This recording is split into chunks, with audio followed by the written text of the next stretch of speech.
Vidmori POV. A job? Now that I wasn't expecting. Well, I don't have any intentions of being tied down during this expedition. I can't say I'm in a place where I could turn down the chance to make even more money. I'm only in town for the next 2 days, so I'm not doing anything long term. But what are you thinking, and how much are you offering? I ask, making it clear that I'm willing to listen as I move to sit back on the couch again and act as if I'm relaxing. The fact that I was leaving so soon did take the winds out of the Tilson's sails a bit, but he picked himself back up quickly enough. 4 gold pieces, he said, as he first held up 3, then 4 fingers. I tilted my head a little, showing that I was still inclined to listen, as I watched the dwarf intently.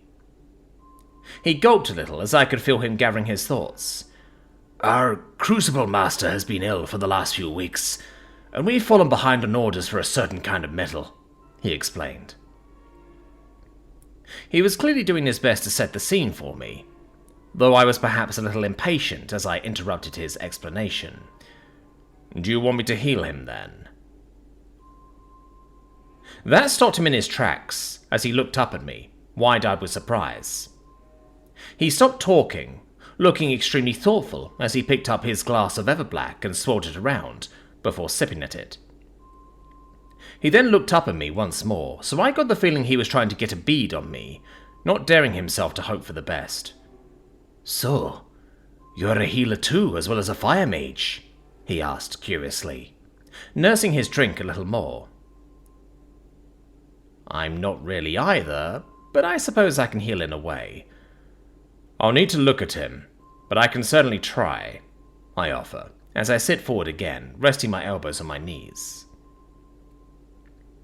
The dwarven man nodded intently before downing the rest of the Everblack, setting the crystal glass down before wiping his lips.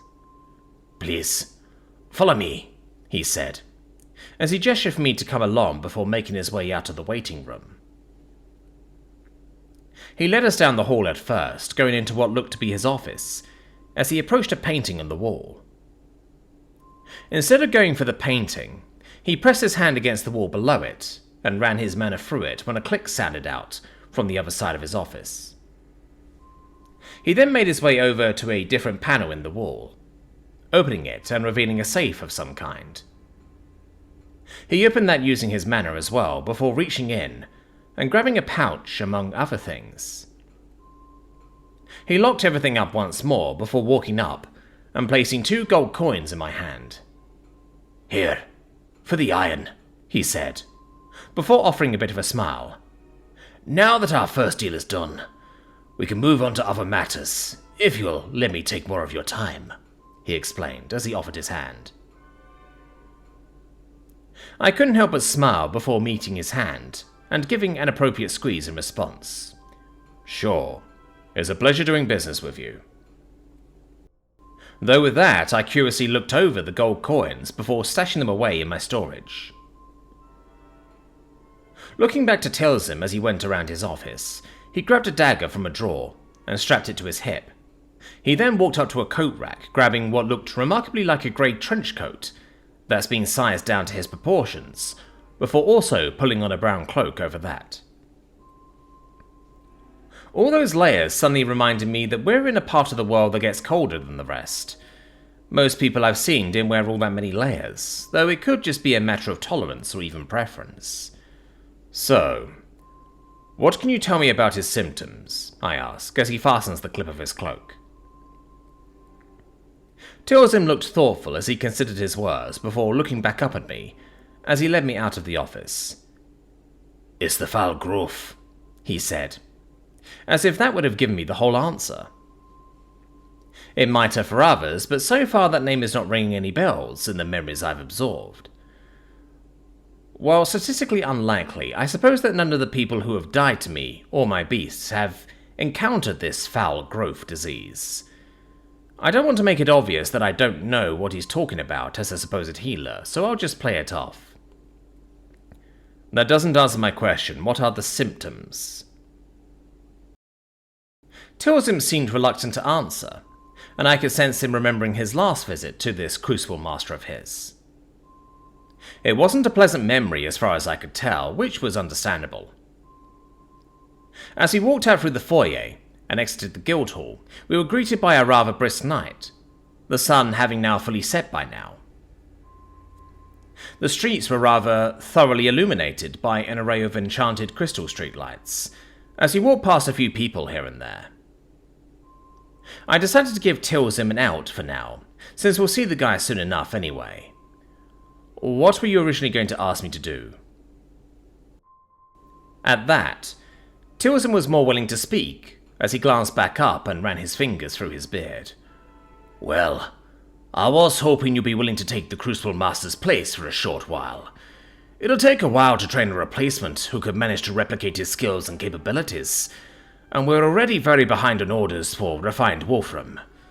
We just don't have the people who could possibly match the heat of the flames he was able to maintain and withstand, he explained with a heavy sigh, before leading us out past the gates. The guards at the gate watched us curiously, but made no attempts to really stop or approach us. Making our way through the city, outside the walls, Tilsim pulled the hood of his cloak up, and I followed suit just in case. In regards to his offer of work, I suppose I could help out with that. It would be something to keep busy tomorrow night, at least. I'll think about it. First, let's tend to this Crucible Master of yours, I offered, as I flashed Tilsim a small smile. At merely offering to think about helping, I could sense a little ball of stress within Tilsim starting to unwind and relax. Before long, we stepped away from the main street, taking a path made with cobblestone rather than the smooth pavement we were walking on earlier. Even outside of the walls, the state of the outer town that was close to the walls looked significantly better than the buildings I first saw on the outskirts of the frontier town. General security was pretty decent too, as we walked past a pair of guards who were patrolling the neighborhood. Once more they regarded us with vague curiosity, but upon recognizing the guildmaster, they simply moved on without a word. You must have a lot of influence. The guards recognize you on sight and don't question you whatsoever. I mentioned it offhandedly, while looking him over. Tilsim just chuckled softly as he shook his head. That's just how things work around here. I am a rank 3 elite after all, he mused, as he tapped at an innocuous little badge that was on his coat collar. Now that he had mentioned it, I've seen a few of those badges here and there, even on the trio, but it didn't stand out to me before now. Forgive my ignorance, but what does that mean? I asked curiously as I watched him. I don't remember learning about these from either Rita or Dahlia's memories, though I think I have a good idea of what this might entail, based on what Cecil told me earlier today. Tilsim looked vaguely surprised by the question, but then he remembered that I'm a traveller, and just smiled a bit. Ah, so you haven't been to this country before. Right, he said, as he began to consider his words. The only things that matter in this nation are might, merit, and money. How strong you are, how influential you are, and how much money you're able to field, he explained, counting the 3 M's on his fingers as we walked. Rank 5s are the most common type of elites. They're merchants who are wealthy enough to own and maintain their own stores, or adventurers who manage to reach the rank of steel. They're granted a measure of trust, and are allowed to more easily traverse the nation with little hassle. Being an elite opens doors, and generally shows that you are someone who can be relied upon to get things done, one way or another. I see. And do elites abuse this power? This is starting to sound like some sort of caste system, and I can't help but wonder about the people who aren't even considered elites. As we rounded a corner, Tilsim looked thoughtful before bobbing his head once. There are people who let the term elite get to their heads and abuse the positions of power they earned. But, with that in mind, there are just as many, if not more people, who take the roles they've earned rather seriously. It's not uncommon for an abusive or corrupt elite to be slaughtered by another elite for their transgressions. Again, might is very important here. If they were unable to protect their lives despite their actions, then they certainly weren't worthy enough to keep their rank or their lives. He then looked thoughtful once more before looking up at me. Though once you get to those in rank 2, you'll find people who manage larger territories of land, basically the equivalent to mayors and governors. Even then, if you met one rank 2, you've only met one rank 2. They're the highest rank most people can obtain and maintain, even with money and might being passed down. So what about rank 1? I prompted, as he rounded another corner. Tilson bobbed his head as he regarded me again. They're the ones who stand above all the elites. There are 5 of them who hold council, all of whom come from founding families. Said families have consistently maintained their might, merit, and money since the start of it all, supposedly with little shifting in the overall power dynamic. There are only 5 official rank 1s. A single representative from each family is chosen to represent their house and guide the nation.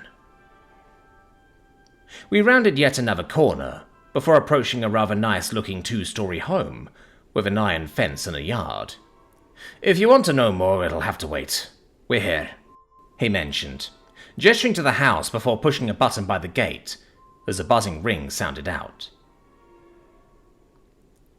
After a few moments, a young lizardkin woman in her late teens peeked out through a curtain before stepping out through the door with a small smile on her face as she crossed the yard.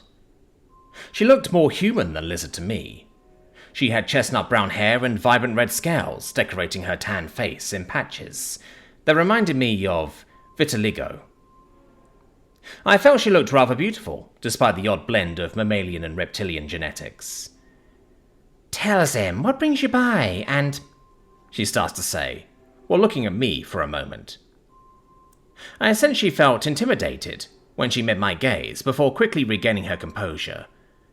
Who is this? She asks, as she looks back at Telzim. As Telzim went to speak, I decided to interrupt. There was just something about completely obscuring my identity not sitting quite right with me, now that I'm here to actually help someone, instead of trying to make a sale. My name is Vito. Telzim has asked me to take a look at his guild's Crucible Master, I explain, as gently as I can manage. At that, her eyes went wide as she looked at Telzim. Telzim returned her surprised look with a smile. May we come in? He asked kindly. Oh, of course. Please, do come in, she said, as she stepped out of the way while opening the gate the rest of the way. After she shuts the gate behind her, she takes the lead again and opens the door to our home. Stepping inside, I could feel a cozy warmth coaxing through the air. The smell of food tickles my nose, and I can tell they just finished having dinner. While Telzim and I pulled our hoods back, more people started coming over to see who was at the door. Before long, 2 young men are standing before me, hugging and shaking hands with Telzim while giving me curious looks. Of the 2, the youngest, who was in his early teens, had more lizard-like features than his siblings, with sharper teeth, animalistic eyes, and even a tail. The eldest, who was possibly in his 20s, shares similar-looking features with his sister, patches of scales along his arms and face, though he too had reptilian eyes. Finally, a human woman came over. She looked to be in her late 30s with chestnut brown hair and vibrant blue eyes, though they admittedly appeared dulled with exhaustion. Yet she managed to smile as she saw Tilzim. Guildmaster Tilzim, so nice of you to pay a visit. To what do I owe the honour? She asked pleasantly, before regarding me curiously. Tilzim lowered his head politely, before looking up to the matriarch of the household. I apologize for coming unannounced. However, I brought someone who is willing to look over your husband's condition. He is a rather powerful mage and a skilled healer, he explained while regarding me. The woman looked me over, and I could sense a seed of hope in her heart, yet she also looked very tired. She didn't dare to let that seed blossom after seeing her husband deteriorate so much. You look young, but I suppose it wouldn't hurt. All the other healers we brought have tried and failed to heal him. If you can do anything to at least alleviate his pain, I'll be forever in your debt, she said, as she lowered her head. Alleviate his pain, eh? Damn, she's not even hoping for healing anymore. I shall do my utmost. Now then, "Can you please take me to him?" I ask as I shrug my cloak over to one shoulder, while absently adjusting my gloves to make sure they are on securely enough. Two of them stayed behind, conversing with the children, while the matriarch led me upstairs. We walked down a hall before going up to a door and stepping inside. Immediately, I'm hit with the scent of herbal incense, a thin layer of smoke filling the room as the door is shut behind me. The matriarch walks over to the bed and settles on a chair beside it, and it is there that I see the Crucible Master. I step closer, gingerly pulling the covers back as I look over the lizardkin man. What was once shiny and vibrant red and orange scales were now dull and faded. His scales clung to his body tightly, as he appeared distinctly gaunt. "Does he eat often?" I ask, glancing over to the matriarch before continuing to look at the man. Despite how emaciated he was, his stomach looked unnaturally swollen around his right side. The woman just shook her head slowly. "Not often, no. And when he does, it is very little." I bob my head intently and continue my examination. Despite touching and slowly moving the man's limbs around, as I need him to, he doesn't wake or stir. "He was awake earlier, talked with our children and managed to eat some soup. It must have worn him out," she mentioned, as she stood and lovingly cradled her husband's scaled cheek, her thumb caressing his jawline. "I see," I say softly. With these symptoms, it could really be any number of diseases, yet they called it foul growth. Could it be? There's nothing left for me to look at on the surface, so I decided to peer in closer.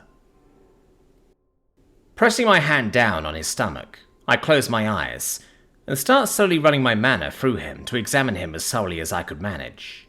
And it's not good. His mana heart is like a flickering candle, and the two mana rings he has look like they're close to unraveling with how expended and weak they now are. His body is riddled with tumours, and his liver is the worst off. Foul growth is what they call cancer here. With all the magic in this world, how are they still dealing with cancer? Maybe they don't know how. But how wouldn't they know? I know they have an understanding of surgical practices, but, well, maybe it's only limited to repairing physical damage. Damn.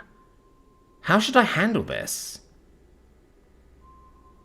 While he's in worse shape than Zassatir when I rebuilt him, I know for a fact that I could probably heal this guy if I brute force this. But I can't keep doing that. I need to treat this guy to the best of my ability without overwhelming force. I need to find a way that seems plausible for other mages and healers to use and develop. Well, maybe I can worry about the specifics later. For now, I could feel the matriarch's eye steadily drilling into the side of my head as she watched me work. "Well, what do you think?" she asked in a low voice, as if to not wake her husband. I glance over at her before looking over the Crucible Master once again. "I can treat him, but I've never worked on someone this far along. It'll take time and I'll need a bowl," I explain, as I meet her gaze. She looked equal parts confused yet hopeful, as she quirks a brow at me, and I can tell I really threw her off as she took a minute to consider what I just said. A bowl?